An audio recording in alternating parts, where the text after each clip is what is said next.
Il est un voile invisible, tissé de convoitises, de possessions et de désirs infinis. Ce voile, c'est le monde matériel, ce monde qui éblouit par ses apparences, mais qui laisse l'âme assoiffée dans le désert de l'illusion. Imam al-Ghazali, ce maître de la sagesse intérieure, nous invite à regarder au-delà de ce rideau. Il ne dit pas seulement que les choses de ce monde sont passagères, il affirme que s'y attacher, c'est s'exposer à un tourment sans fin. Chaque bien convoité devient une inquiétude, chaque possession, une chaîne invisible, et chaque réussite mondaine, un mirage. Il dit « Celui qui s'attache au monde récolte les soucis de ce monde.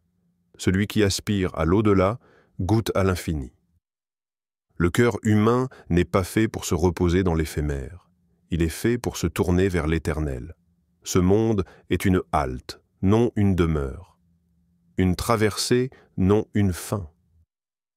Le Coran le murmure à ceux qui savent écouter. La vie d'ici-bas n'est que jeu, amusement, vaine parure, rivalité orgueilleuse entre vous et course aux richesses et aux enfants. Sourate Al-Hadid, verset 20. Combien poursuivent ces choses, croyant y trouver leur valeur? Et pourtant, à chaque étape franchie, c'est une autre envie qui surgit. La paix reste hors d'atteinte. Ce n'est pas un hasard. Car cette paix ne se trouve pas dans l'accumulation, mais dans le dépouillement. Renoncer au monde ne signifie pas fuir ses responsabilités, mais purifier son intention. Agir sans s'attacher. Posséder sans être possédé. Traverser ce monde, les yeux rivés sur l'autre rive. C'est dans le silence de la nuit, lorsque les lumières du monde s'éteignent, que l'âme entend l'appel de l'éternité. Une voix discrète mais profonde qui murmure « Ce n'est pas ici que tu trouveras ton repos ». Celui qui répond à cet appel entre dans un autre voyage, un voyage intérieur, vers la lumière de son Créateur. Un voyage que le monde ne comprend pas, mais que l'âme attend depuis toujours. Il existe une science qui ne s'enseigne pas dans les écoles, qui ne se transmet pas par les mots, ni ne se mesure par l'intellect. C'est un feu discret qui brûle dans le cœur de celui que Dieu a choisi.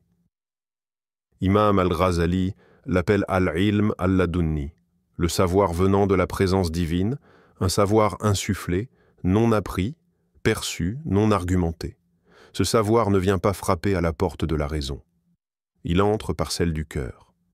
Ghazali l'a compris lorsqu'il a quitté les honneurs, les chairs et les débats pour chercher cette lumière silencieuse, cette vérité qui ne se prouve pas, mais qui s'impose à l'âme comme une évidence. Il a vu que beaucoup de savants, encombrés par la lettre, avaient perdu l'esprit. Leur science pesait lourd dans les livres, mais laissait leur cœur vide. Certains connaissent Dieu par les définitions, d'autres par l'intimité. C'est là toute la différence entre savoir et goûter. Le Coran évoque cette réalité subtile, et nous lui avons accordé une science émanant de nous. Sourate Al-Kahf, verset 65. À propos du mystérieux serviteur de Dieu, Al-Khidr, détenteur d'un savoir que même Moïse ne comprenait pas. Ce savoir ladouni ne contredit pas les sciences religieuses classiques. Il les complète. Il en est le souffle vivant. Il éclaire ce que la logique ne peut expliquer et rend transparent ce que les mots recouvrent. Mais il n'est donné qu'à ceux qui purifient leur intérieur. Pas à ceux qui accumulent des diplômes, mais à ceux qui polissent leur cœur jusqu'à ce qu'ils reflètent la lumière divine. Imam Ghazali disait « L'intellect est une lampe, mais c'est Dieu qui en allume la flamme. Et sans cette flamme, la lampe reste froide. » Aujourd'hui encore, dans un monde saturé d'informations, ce savoir intérieur est un rappel précieux. La vraie science n'est pas celle qui fait parler, mais celle qui transforme. Elle ne fait pas briller la langue, mais le cœur. Le Coran ne se donne pas à la surface. Il est comme un océan. Ses vagues touchent tout le monde, mais ses trésors reposent dans les profondeurs. Imam al-Ghazali nous enseigne que lire le Coran, ce n'est pas simplement aligner les mots sacrés, c'est entrer dans une rencontre. Et cette rencontre ne s'offre qu'aux cœurs qui cherchent plus que des explications. Elle s'offre à ceux qui veulent goûter la lumière.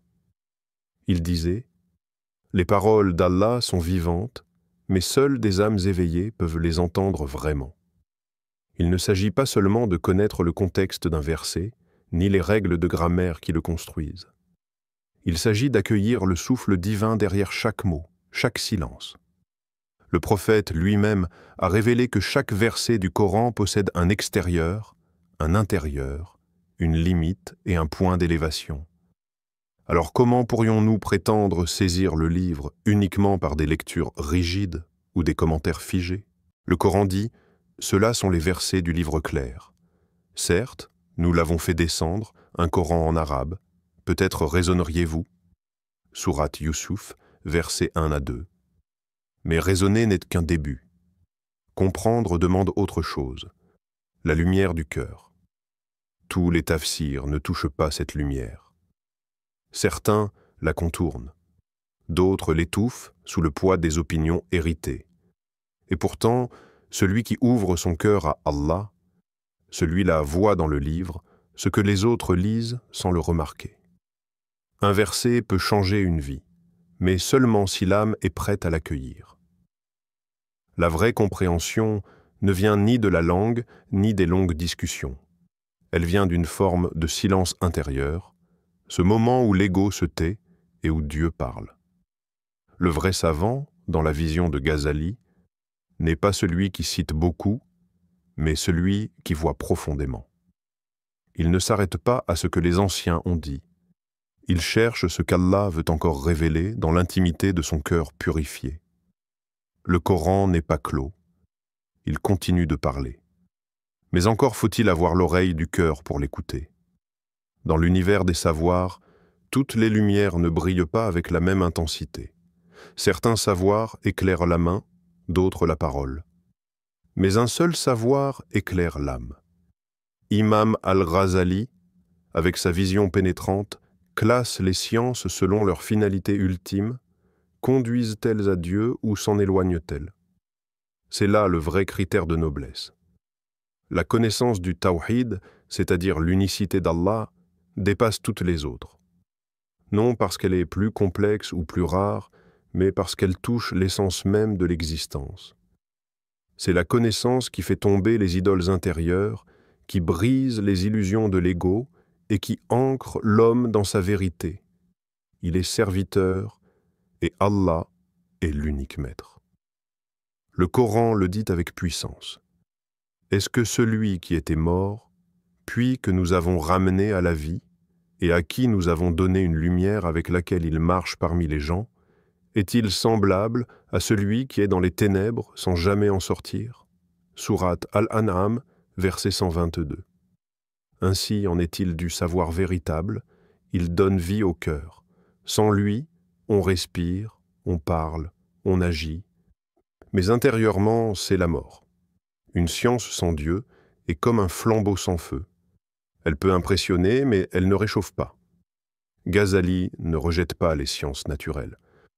Au contraire, il affirme que la physique, la médecine, l'astronomie ou la chimie ont toutes une utilité, à condition qu'elles soient un chemin vers la contemplation du Créateur. Comprendre les lois de la nature doit nous mener à celui qui les a établies. Sinon, cette connaissance devient orgueil et non lumière. Le vrai savant est donc celui qui reconnaît les degrés. Il sait que toutes les sciences ne mènent pas à Dieu, mais que toute science peut devenir sacrée si elle est pratiquée avec conscience, humilité et orientation vers l'absolu. Il ne suffit pas de savoir, il faut savoir pourquoi on cherche à savoir. Car ce n'est pas l'intelligence qui sauve l'homme, mais la lumière qui naît de la connaissance de Dieu. Le corps, fragile et périssable, est le vêtement que l'âme porte dans ce monde. Mais l'âme, elle, est cette étincelle éternelle, ce miroir vivant dans lequel se reflète la lumière du divin. Imam al-Ghazali nous invite à comprendre cette distinction profonde entre la chair et l'essence.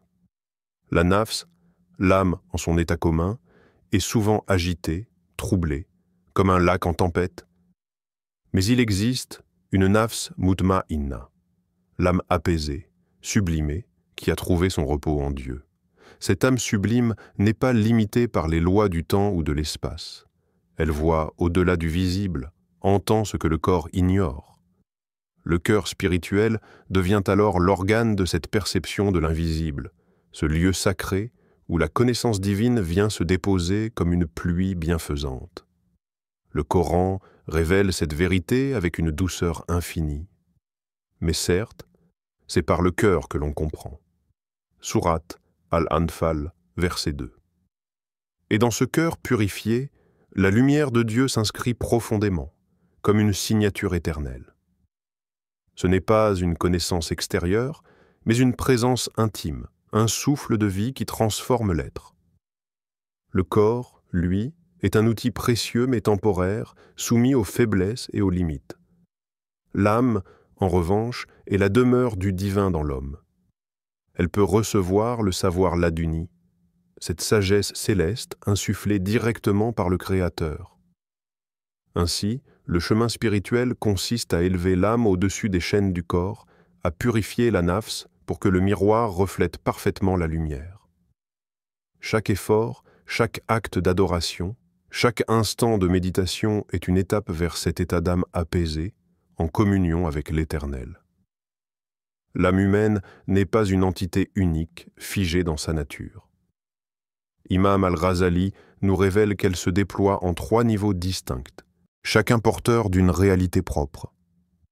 Le premier, c'est l'âme naturelle, cette part qui répond aux besoins du corps, qui cherche à survivre, se nourrir, se protéger. C'est la base, le socle sur lequel tout repose. Au-dessus, il y a l'âme animale, siège des émotions et des passions, colère, désir, peur, amour. Ces forces invisibles habitent cette couche de l'âme. Elles poussent l'homme parfois vers l'excès, parfois vers la fuite. Ce niveau est puissant, mais il est soumis, car il est soumis aux caprices des sentiments. Mais plus haut encore se trouve l'âme spirituelle. Cette âme est la lumière, la partie noble, celle qui est en lien direct avec la connaissance et la contemplation divine. C'est elle qui a la capacité d'ouvrir les portes du ilm laduni, de saisir la vérité au-delà du visible et du rationnel. Le Coran parle de cette dimension sublime, et quand leur âme s'apaise auprès de leur Seigneur, il les accueillera avec satisfaction. Sourate Al-Fajr, versets 27 à 28. Le combat du croyant, selon Ghazali, est précisément de faire monter son âme, de ne pas se laisser emprisonner par les besoins physiques ou les caprices émotionnels, mais d'élever son regard intérieur vers cette essence pure, de transformer la nafs al-hayawaniya en nafs al-ruhiyya, l'âme spirituelle, qui contemple la lumière d'Allah. Ce n'est pas un chemin facile. C'est une lutte constante. Chaque désir maîtrisé, chaque colère apaisée, chaque pensée recentrée est une victoire sur les forces inférieures. Ce chemin est un ascenseur intérieur qui conduit du tangible à l'invisible, du passager à l'éternel. Le prophète a enseigné que le cœur ne possède pas un seul regard, mais 2 yeux subtils, capables de voir bien au-delà des limites du visible. Ce sont des yeux invisibles au regard humain qui ouvrent la porte à un monde caché, celui des réalités spirituelles, des anges et de la proximité divine. La foi, en vérité, est cette lumière qui éclaire ce que les sens ne peuvent discerner. Elle déploie un regard intérieur, une vision profonde qui transcende la matière. Le croyant sincère ne se contente pas de ce que voient dans ses yeux corporels, mais il perçoit avec son cœur ce que les murs du monde cachent. Le Coran évoque cette lumière intérieure. Allah est la lumière des cieux et de la terre. Sa lumière est semblable à une niche où se trouve une lampe. Sourate An-Nur, verset 35. Cette lampe, c'est celle que le croyant porte dans son cœur. C'est grâce à elle qu'il peut connaître les secrets de l'existence, la présence des anges, la douceur de la guidance et les murmures de l'invisible. Le cœur devient alors un organe de connaissance, une fenêtre vers le divin. Il voit avec la lumière d'Allah une lumière pure qui ne faillit jamais. Cette vision spirituelle transforme l'être, elle le remplit de paix et d'assurance. Ainsi, le chemin de la foi n'est pas seulement un chemin d'obéissance extérieure, mais une ouverture vers un monde invisible, riche de signes, d'inspiration et de rencontres célestes. Le croyant, alors, marche dans ce monde visible et dans cet autre monde simultanément, porté par la lumière divine qui éclaire ses pas. L'âme habite temporairement ce corps fragile, ce vêtement passager dans le théâtre du monde. Mais son séjour ici n'est pas sans but, elle est en mission, une mission sacrée et profonde. Cette mission, c'est connaître Allah, saisir la vérité de l'unique au-delà des apparences et des illusions. La vie terrestre n'est qu'un pont, une étape dans un voyage éternel. Le corps est un véhicule, un moyen.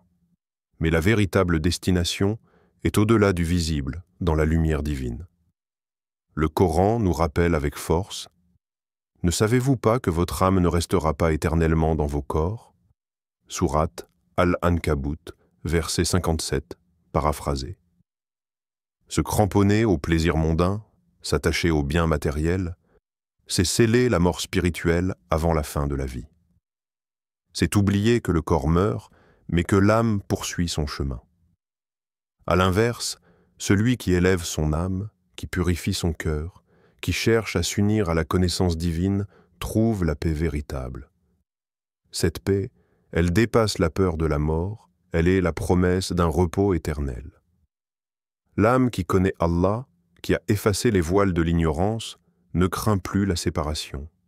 Elle s'élève, sereine, vers son Créateur, prête à retrouver sa demeure véritable. Ce rappel est un appel urgent. Ne gaspille pas ta vie dans l'illusion, mais consacre-la à la quête sublime de la connaissance divine. Le temps est un souffle, et l'âme aspire à l'infini. Imam al-Ghazali, dans sa sagesse profonde, trace une frontière claire entre deux types de savoir. Le savoir révélé, appelé char, et le savoir rationnel, fruit de la réflexion humaine. Pourtant, ces deux mondes ne sont pas ennemis. Ils sont comme deux sources qui, lorsqu'elles sont illuminées par la lumière divine, se rejoignent en une seule rivière limpide. Le savoir char est ancré dans la révélation d'Allah, dans le Coran et la Sunna. Il est la guidance extérieure qui oriente l'âme vers la vérité. Ce savoir est la lumière transmise par le divin, une lumière qui éclaire le chemin de la foi. En parallèle, le savoir rationnel, la philosophie, la logique, les sciences humaines, est le fruit de la raison que Dieu a insufflée à l'homme. Mais sans la lumière divine, cet intellect est aveugle, errant dans l'obscurité des doutes et des illusions. Le Coran nous rappelle cette complémentarité subtile. Et quiconque s'en remet à Allah, il lui suffit. Allah atteint ce qu'il veut. Allah a fixé une mesure à chaque chose. Sourate At-Talaq, verset 3. La véritable compréhension ne naît que de cet équilibre, où la foi éclaire la raison et où la raison fortifie la foi.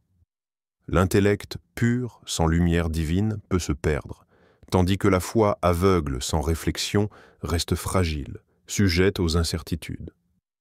L'union de ces deux savoirs mène à la yaqn, la certitude spirituelle, cette conviction profonde qui emplit le cœur de paix et de sagesse. Ainsi, le chemin du croyant ne rejette ni la science, ni la foi, mais les embrasse toutes deux, guidées par la lumière du divin.